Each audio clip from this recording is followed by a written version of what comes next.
Yeah, as we reported at 5 o'clock as breaking news, there are 4 students at Elkmont High School that have tested positive for coronavirus. But in my conversation with the superintendent, we also learned that there are 2 staff members that have also tested positive for coronavirus, one at Piney Chapel and one at Sugar Creek schools. And we've learned as well that district-wide, there have been more than 300 people that have been quarantining because of either contact with one of the 6 individuals who has tested positive for coronavirus or someone who has shown symptoms of coronavirus. And the reason for that is because they're following CDC guidelines and their own coronavirus plan that anyone that is in contact with someone that may have coronavirus symptoms also needs to quarantine at home for at least 14 days, or if a doctor is able to prove that the person who is showing symptoms was symptomatic of something else that was not coronavirus, which for the case of East Limestone High School, some of the students there who were in contact with someone who had symptoms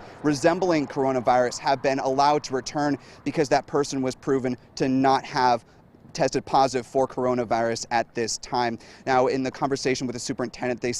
said that they are working through the plan and that they are studying how this develops. And we're going to be talking with parents a little bit later on this evening to get their reaction and working through more of the details of this. But at this point, just to recap,